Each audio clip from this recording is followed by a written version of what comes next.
কথা বলছি বিশ্বের বৃহত্তম সমুদ্র সৈকত কক্সবাজারের সামনে থেকে এবং পরে আছি বাঙালির জাতীয় পোশাক এই লুঙ্গি। এখন লুঙ্গি শব্দ শোনার সাথে সাথেই কিছু মানুষ নাক ছিটকানো শুরু করবে এবং কিছু মানুষ ভাববে আমি খ্যাত।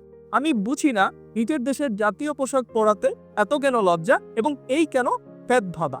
লুঙ্গি নিয়ে মানুষজনের সাধারণত যে দুইটা মিসকনসেপশন রয়েছে তার মধ্যে প্রথমটা হচ্ছে যে লুঙ্গি খুব সস্তা টাইপের একটি পোশাক এবং দ্বিতীয়টা হচ্ছে লুঙ্গি নিয়ে স্টাইল করা যায়।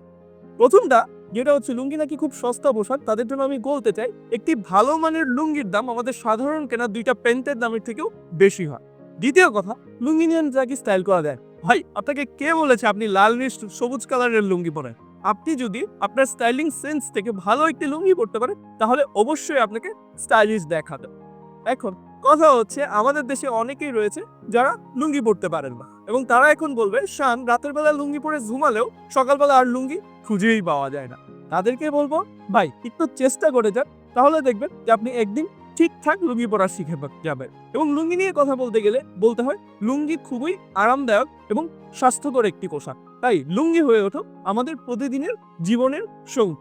এই ভিডিওতে যারা দেখছেন, যাদের বন্ধুরা এখন পর্যন্ত লুঙ্গি পরতে পারে না, তাদেরকে কমেন্টে মেনশন করে দিন এবং ভিডিওটি শেয়ার করে দিন তাদের সাথে যারা আমার মতো লুঙ্গি পরতে ভালোবাসে।